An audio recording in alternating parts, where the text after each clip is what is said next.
up, everybody? A special live reaction. New series of live reaction videos. I'm going to start my live reaction to WCW Nitros in the year 2000. It was a train wreck. A lot of it was absolute stupidity, garbage, courtesy of Vince Russo. He did some god-awful stuff in WCW. He really helped kill it and put it under. So, I'm starting off this live reaction of WCW Nitros from 2000 with April 10th. April 10th, 2000 episode of Nitro, where Eric Bischoff returned, Vince Russo returned, and they were going to be working together as the head of the creative team. They're both going to be running the company. Well, some of the ideas were okay that they had. Some of the storylines that they did, not very many worked. A lot of the storylines, New Blood against the Millionaires Club, a lot of that stuff did not work. A lot of the feuds did not work. The only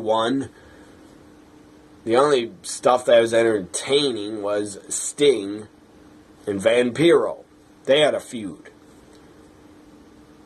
And what else was entertaining to me was Flair beating up Vince Russo at Great American Bash 2000. What else is entertaining was Hulk Hogan beating up skinny, like 160-pound Billy Kidman. So here we go. I'm not going to start off from the beginning because I already watched that part. I'm going to start off this April 10th, 2000 live reaction on Nitro with Tank Abbott. Yes, he was in WCW and he was god-awful. The guy didn't know how to wrestle, but at least he admitted it. Here's Tank Abbott in the ring cutting a promo. Let's start this live reaction. Watching Tank Abbott kill people, we get it, we got getting paid for it. I'm going to say this one time, it's short and sweet, so you better listen up. I'm not some candy-ass wrestler. I'm a shoot fighter. I don't know the difference between a wristwatch and a wrist lock, but I know how to kick your ass. Yeah! At least he admitted he doesn't know the difference between a wrist lock and a wristwatch. Some of y'all who are walking around thinking he's a shoot fighter, wiggling his tongue and acting tough. I'll tell you right now, Tank Abbott was god-awful at promos. Tank Abbott calls out Goldberg, and he knows he's not here. Is he calling out Goldberg? That's exactly what he's doing. I'm going to tell you what, damn right he is. Till you grow a ball big enough to fight me, I'm going to beat the holy hell out of innocent victims. Well, First off, I got to stop it. I'm going to be pausing it a lot to give my reactions. First off, Tank Abbott calling out Goldberg was stupid. Because it just got the fans excited, got the fans' hopes up that Goldberg was going to come out and appear on this new era of WCW. Russo's back, Bischoff's back. And I'm sure all the fans just got their damn hopes up. Now Goldberg's going to come out. And they start chanting Goldberg. And then what? He didn't appear because everybody on this planet knew he was injured. So I get it why Tank Abbott called out Goldberg, because he knew he wasn't going to appear. He kept calling him out month after month until he finally appeared. And then when he appeared, I believe Tank Abbott ran away like a scared little bitch. I never been Mother Teresa. Anyone. It's going to start tonight. So Bill, can you get your ass back here and fight me? I'm going to beat So now he's gonna beat up fans. Now he said he's gonna beat up anybody, innocent people, until Goldberg comes back. Let's see who he attacks. Jones, can you imagine saying that to Goldberg, for Pete's sake? He wouldn't have the guts to. I mean, he tried to have a fight. I think on other episodes of Nitro with a Meng. Meng, in real life, Meng would have killed him. Wait a minute now, hold on. What innocent person? Oh, Windsor.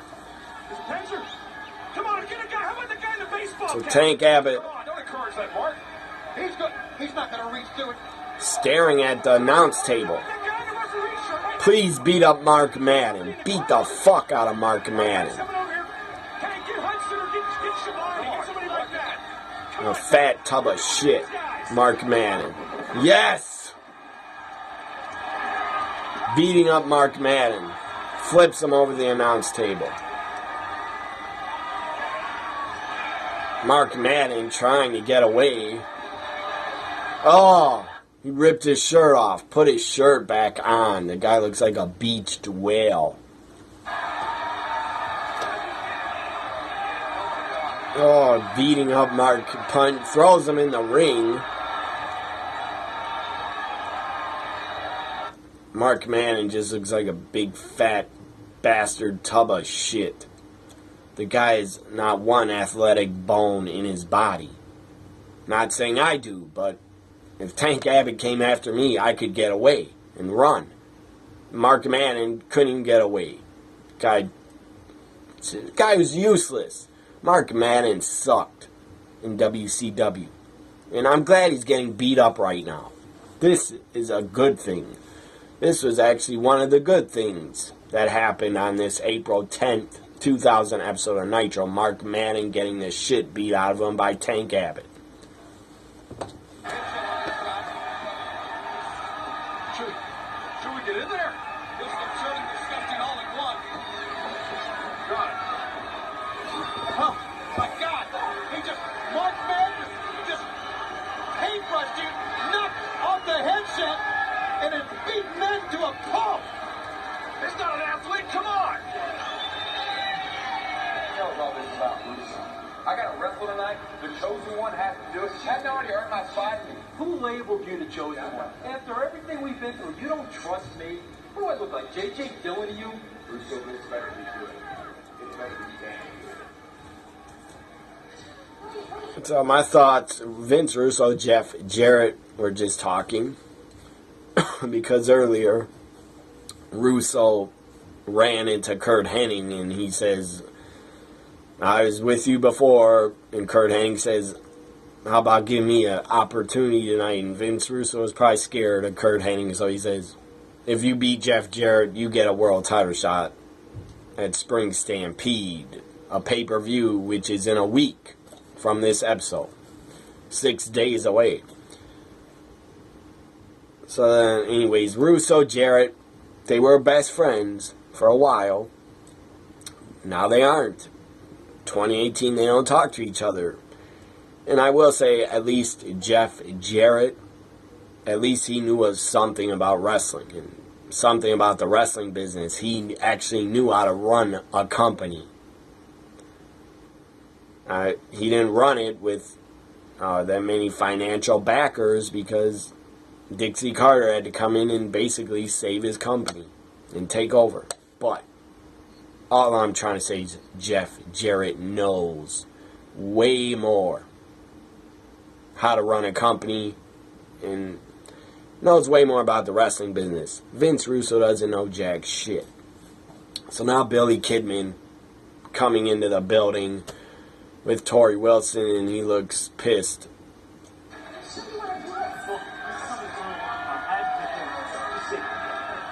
So Kidman says he has to take care of something. Now Hulk Hogan's backstage looking for Bischoff. Because Bischoff called him out earlier when Hogan wasn't there. Hogan knocks on the door, Bischoff.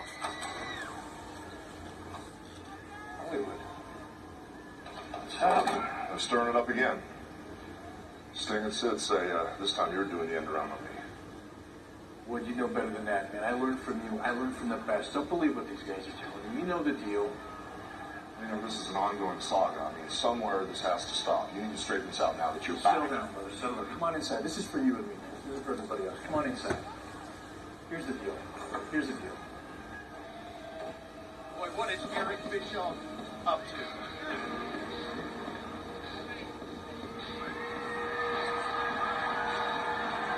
Billy Kidman on his way to the ring, but what is Eric Bischoff?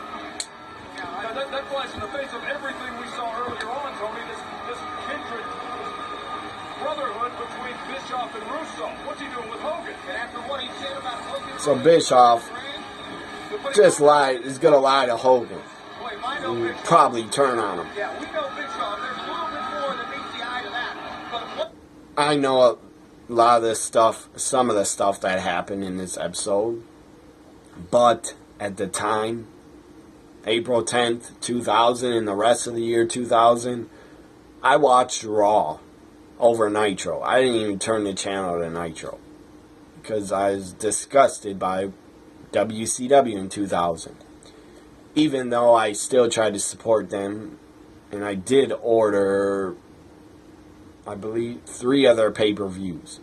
In the year 2000, I ordered Spring Stampede, Great American Bash, and Fall Brawl. But, again, because I wanted to support them. My point is, I don't really know what's going to happen in these episodes of Nitro because I didn't watch them at the time. I watched Raw over Nitro. We're going to have to wait to see if it plays out here on this program tonight. And Kidman said before the break, he walked out with Jarrett. You know, I feel like I've just been handed a get out of jail free card because for years, me and the rest of the New Blood have been held down by the egomaniacs trying to hold on to their faded careers.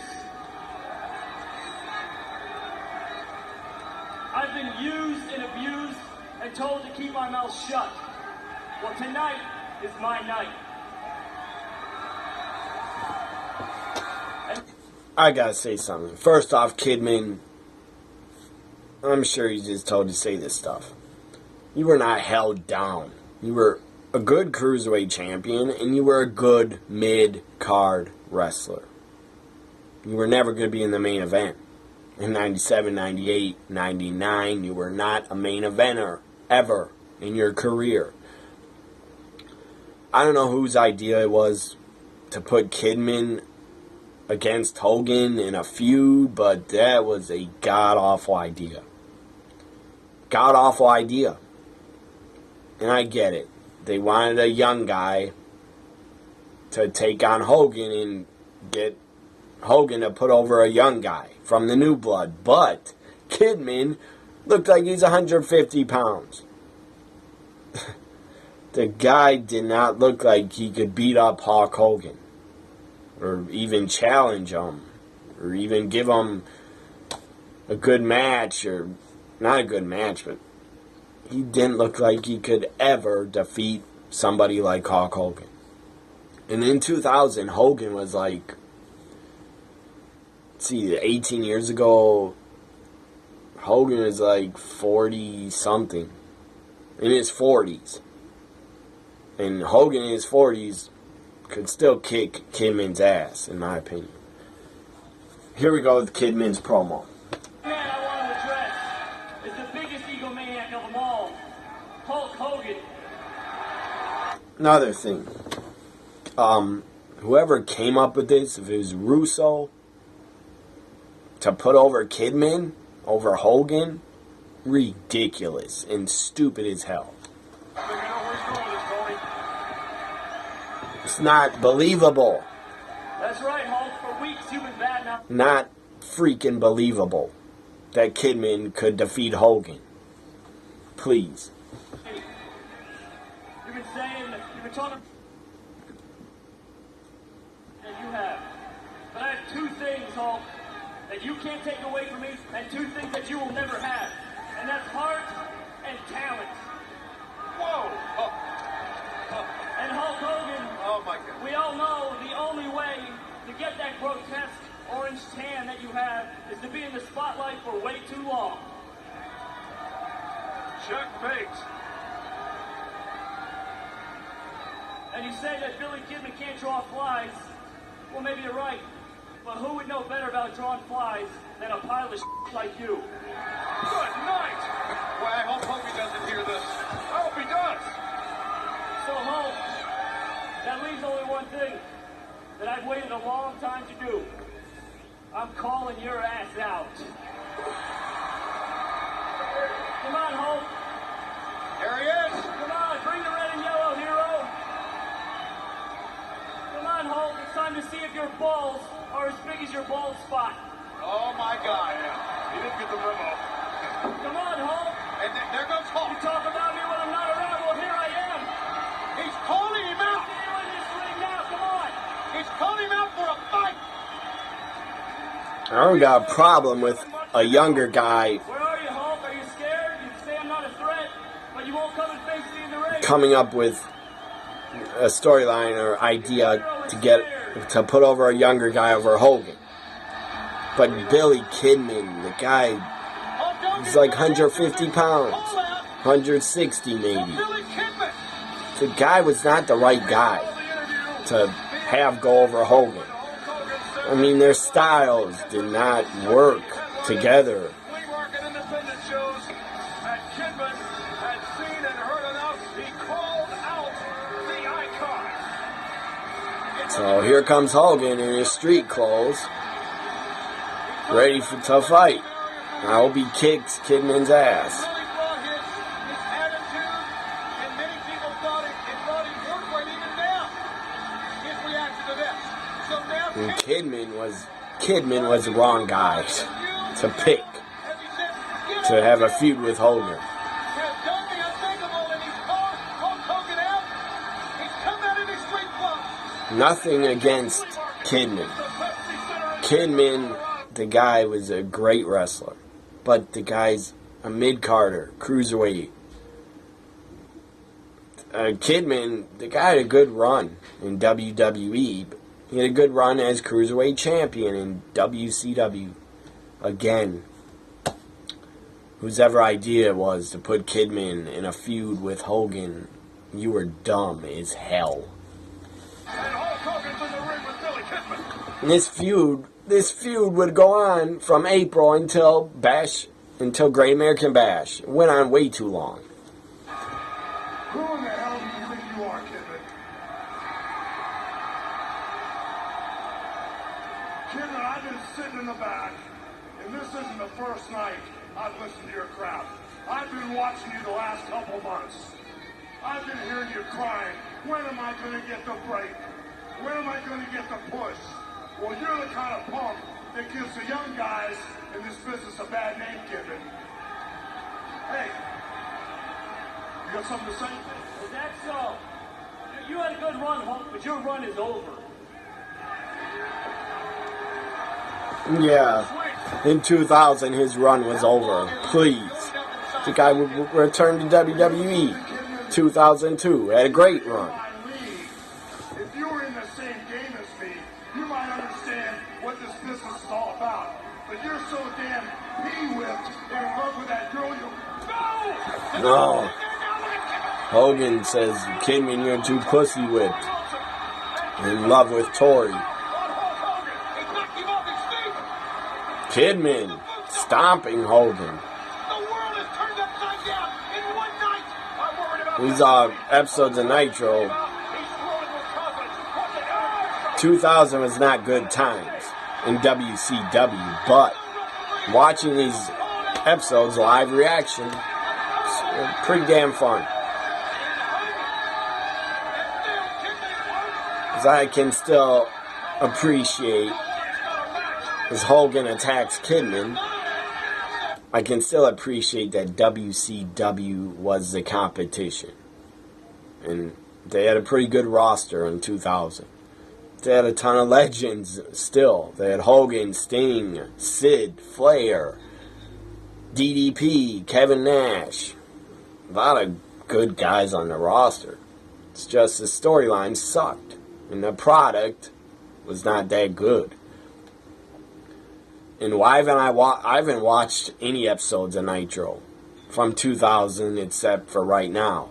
In 2018, I'm just starting to watch them because I've watched a lot of other shows on the network that I'm more into than Nitro from 2000 because it was pretty hard to watch WCW in 2000.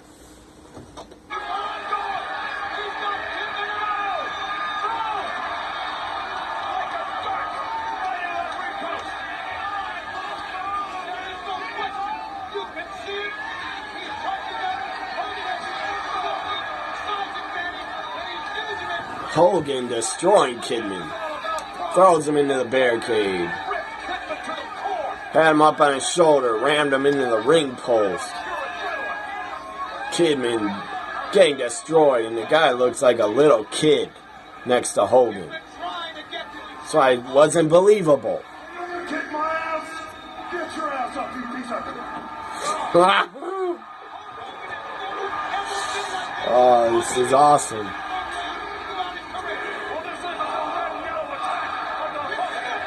Here comes Bischoff with a chair. He's going to turn on Hogan.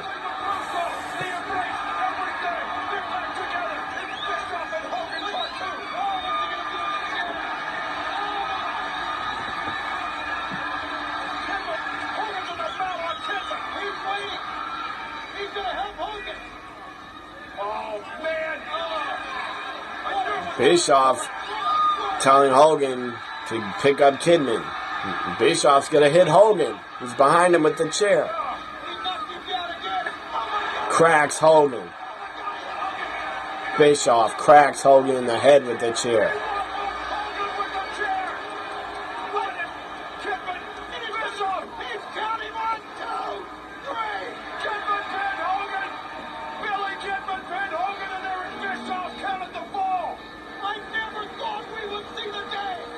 Bischoff counts to 3 like he's a real official. Wasn't even a match. Hogan busted open, bleeding. Revenge is so sweet, served up cold. And Hogan's been cracked wide open by Eric Bischoff. Yeah, Eric Bischoff's the story here. He's a fighting moment in what is going down tonight. Look at Hogan. Bischoff whacked him with a chair. Hogan's cut. What's next? It wasn't that big. Comes a white limo. The white limo. It's the Nature Boy. Remember what Russo said? He cleared at Ric Flair earlier. Nature boys in town, baby. What's gonna happen? Silent profiler, baby. Woo, look as old as I can look. What's going on tonight? All right, moments ago, one of the most shocking moments we have ever seen on any program on the WCW banner. Eric Bischoff with a steel chair. We thought the alliance had been reformed between Bischoff and Let me Hogan. just pause it for a minute. In the beginning of the show, Russo put down Flair, and the guy went too far. The guy was disrespectful as hell. I don't care if it was a storyline or not. Guy saying, Ric Flair, you're nothing but a piece of shit on the bottom of my shoe, and you need to be flushed down the toilet. Just total disrespect for one of the greats of all time, Ric Flair. Yeah, he said it probably to get more heat on himself, but Russo, you're disrespectful douchebag. And you have always been a douchebag because of how you have acted in WCW and TNA. So what I want to say is before Hogan gets hit with the chair, he turns around and it's blatant as hell. It is so blatant. He blades. He turns around before Bischoff hits him and he goes like this. That's hilarious. You'll see it. It's on the network. April 10th, 2000 Nitro. The most blatant, well, not the most blatant blade job ever. Because I've seen Abdullah the Butcher. Every time that guy got punched, he would go like this. Every time. It was ridiculous. This blade job was so blatant because the cameras are right on Hogan and he goes like that. And then he gets hit, falls down. The great thing about watching Nitro on the network, this live reaction to it, no commercials. keeps going. Loving Hulk Hogan. If there were commercials on the network for old Nitros or old Raws, I would probably cancel my subscription if there were 3-minute commercials. Bischoff counts go 1, 2, 3. Hogan walked out under his own power, and let's go to the backstage area right now. Hogan backstage, and he's pissed.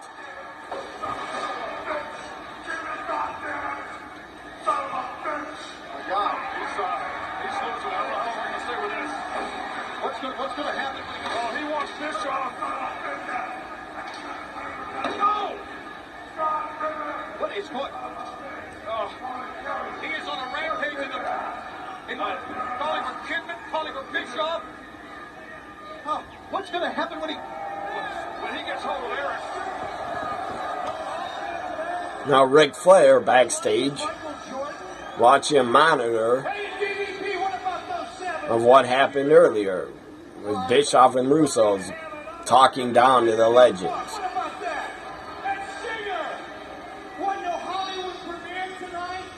I'm really glad you all came to work. That was from earlier tonight. Flair missed this, remember? But he's watching it now. What's the matter, Kane? Something to say? A few good things so far. Tank Abbott beat up Mark Madden. Got him off commentary, thank God. And Hogan beat up Kidman. And then Hogan gets hit with a chair by Bischoff and blades and bleeds. That was pretty good, entertaining stuff. Now Ric Flair's going to come out, I believe, and cut a promo. Nature Boy's music. So this is going to be good. Here we go. Starting it up on the network, where I had it paused. Hogan on a rampage in the back, bleeding, profanity spewing from his mouth. We've never seen that from a Hulk. I think we apologize on behalf of World Championship Wrestling for the verbiage from Hulk Hogan, but the man is infuriated. I know Eric Bischoff saw him a fella good backstage, and he fought it hook, line, and sinker. Talk about sending a message, and a message sent earlier tonight, Tony, by Vince Russo. Ric Flair shredded, eviscerated by Vince Russo in this ring. I don't even want to repeat what Russo said about the Nature Boy, but I'm sure Ric Flair is going to up the ante right now.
I'm out here right now, so you got a problem with me? In 2000, should have Flair and Hogan been in the ring? I don't know. Comes Scott Steiner coming out. Guy's a loose cannon. Will say anything on the damn mic, and he's an idiot. And Scott Steiner is even more of an idiot in 2018 than he was in 2000. Hey, you old bastard! I'll fix you in the back on a miner, and quite frankly, you're boring me to death. The last time I came out here and did an interview, Again, if I ran WCW in 2000, I would have been guilty of letting Ric Flair and Hogan still wrestle, because should have they been? I don't know. Probably not. But they still both had drawing power. So that's why they were on TV. And probably should have been. Because if Flair and Hogan were off TV in 2000, Hogan was after Bash at the Beach. He was gone and sued WCW. Steiner just looks like freaking just freak show, sideshow. Guys was definitely on roids, abusing them. No way your arms get like this goddamn big.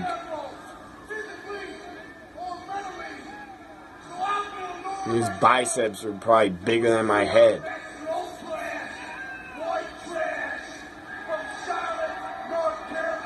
Steiner, idiot. Calling Ric Flair white trash. Dumbass. White trash. Scott Steiner looks like white trash. No. Scott Steiner put in hillbilly teeth. Making fun of Flair. He's an idiot. This is stupid. Shane Douglas. I always liked Shane Douglas. From behind attacks Ric Flair.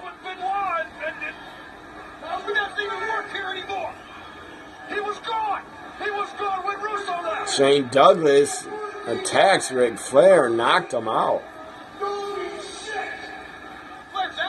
Steiner swearing for no reason on the mic. Surprised they didn't bleep it.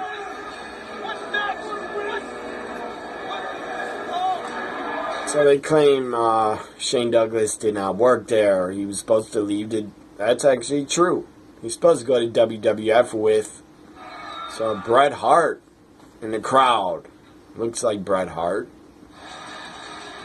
Kevin Nash comes into the arena backstage on crutches. Bret Hart just sitting in the crowd. I guess he wasn't cleared to wrestle yet. We're looking live here in the Pepsi Center. That's Bret Hart. Bret Hart has been gone for the better part of 5 months. Tony, we thought he had retired. We had heard word that Bret Hart may be hanging up the boots, and here he is in Denver. We have literally a train wreck every segment here, Scott. So Shane Douglas was supposed to go to WWF, but he didn't want Vince's offer of, I think, $150,000 a year, or $140,000. He didn't want to take it. He thought that wasn't a good offer, good enough. Benoit, Eddie, Dean Malenko, Perry Saturn. I don't know how much they got. They probably got a lot of money to jump. Flair's pissed. We're going to get BG here in just a moment. And Flair is on a rampage in the back as well. Okay, now BG to standing by. Take it away, G. I must tell you, Tony, everybody's on a rampage. Shane Douglas, what the hell are you doing here? You asked for your release, and you got it. You don't work for this company. How can you ridicule one of the greatest wrestlers of all time, Ric Flair? What are you doing? I'm doing whatever the hell I want to do, Mean Gene. For 7 years, I've sat back, and with my heart and soul pounding in my damn chest, I've had to watch that son of a bitch make a joke, a mockery of the sport I make my living in now. He walks the aisle. He says the the man, you have to beat the man. But who's laying on his back right now?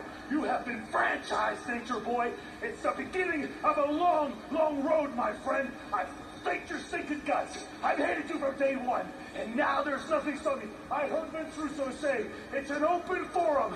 Free course, whatever we want to do. I'm not going to dignify any of this that you're saying here tonight. You're totally out of line. I'm out of line, my ass. I'll leave you with this. You can kiss my ass and watch me be a franchise. I can't believe it. Let's get back inside the arena. Unbelievable. Gene Okerlund as Shane Douglas. Shane Douglas did have heat. Real heat. Shane Douglas, Ric Flair had real heat for years. But by the time they're in WCW together, they talked it out. Here comes Sting, the icon. Always love, enjoy watching Sting on old episodes. Out of the gallery, he comes and attacks Flair. We call it Squash Monday. We lost all the time. So this Nitro, April 10th, 2000 live reaction, this Nitro's all over the place. All over the place. People returning, attacks. So Sting against Sid. Sounds like Sid's music. It is Sid. Somewhere in the back, Hogan is still looking for Bischoff. Somewhere in the back, Ric Flair is looking for Shane Douglas. So we're going to be going to the back, I'm sure, as best we can to try to follow these stories. We have action on 3 different ones right now.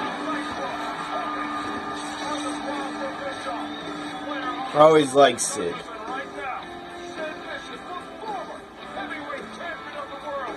Guy was not the best at talking, but who cares? Just look at him. Guy was a monster.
So the winner of Sting Sid takes on DDP, I believe, in the main event of this episode. The winner of that goes to Spring Stampede to take on Jeff Jarrett for the world title, which was stripped and taken from Sid. Bischoff said in the beginning of the episode, Bischoff said, if you don't give me the title and you want to attack me, well, you'll be fired.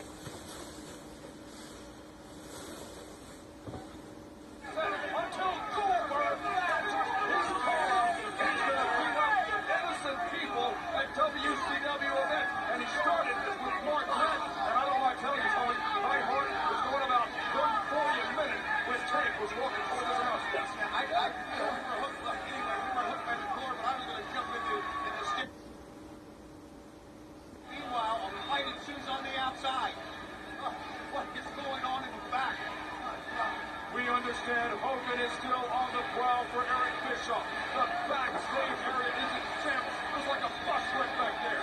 Ric Flair wants Shane Douglas. I don't know if Shane Douglas, well, I guess he is. It's an open door. I guess Shane Douglas is free to fight Ric Flair if he wants to. Talking about emotion tonight. You never see it.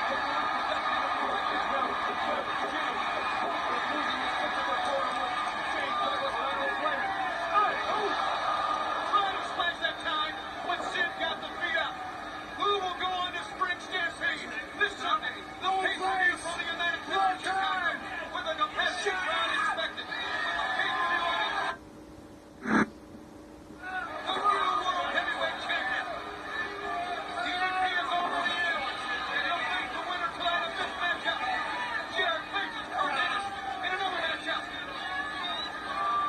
not forget who's left in this one. Kurt Hennig and Jeff Jarrett, neither man has won WCW World Heavyweight Championship gold. For both men in the ring right now, Sting and Sid Vicious have been world champion before.